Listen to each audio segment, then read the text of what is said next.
Peringatan Hari Pangan Sedunia (HPS) yang jatuh pada 16 Oktober setiap tahunnya menjadi pengingat bagi dunia bahwa kekuatan suatu bangsa bergantung pada kemampuannya dalam memenuhi kebutuhan pangan seluruh masyarakat secara berkelanjutan.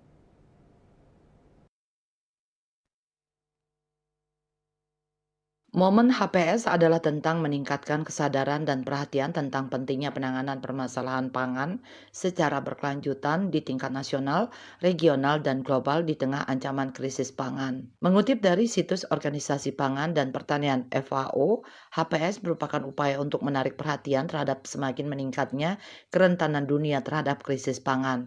FAO telah mengingatkan ini sejak Konferensi Pangan Dunia di Roma pada 1974. Pada pertemuannya yang ke-20 yang diadakan di Roma pada November 1979, FAO mencetuskan resolusi 179 untuk memperingati Hari Pangan Sedunia yang disetujui oleh seluruh negara anggota FAO termasuk Indonesia.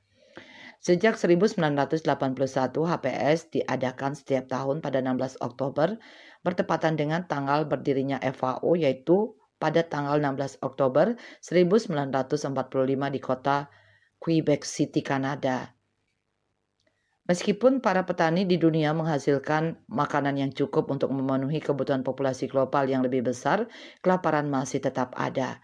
Sekitar 733 juta orang di seluruh dunia terkena dampak kelaparan akibat guncangan iklim yang berulang, konflik, kemerosotan, dan ekonomi kesenjangan dan pandemi.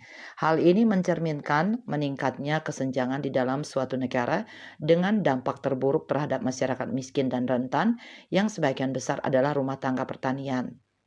Diperlukan lebih banyak varian makanan bergizi dan lebih dari 2,8 miliar orang di seluruh dunia tidak mampu membeli makanan sehat. Pola makan yang tidak sehat merupakan penyebab utama skala bentuk kekurangan gizi yang saat ini terjadi di sebagian besar negara dan berdampak pada semua kelompok sosial ekonomi. Maka dari itu, banyak orang-orang dengan terpaksa membeli makanan yang lebih murah, di mana itu adalah makanan tidak sehat.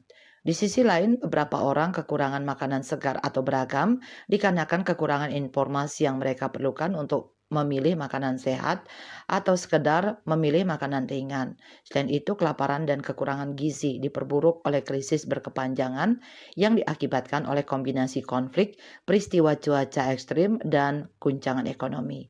Maka dari itu, dengan melakukan transformasi sistem pertanian dan pangan, terdapat potensi besar untuk memitigasi perubahan iklim dan mendukung kehidupan yang damai, tangguh, dan inklusif bagi semua orang.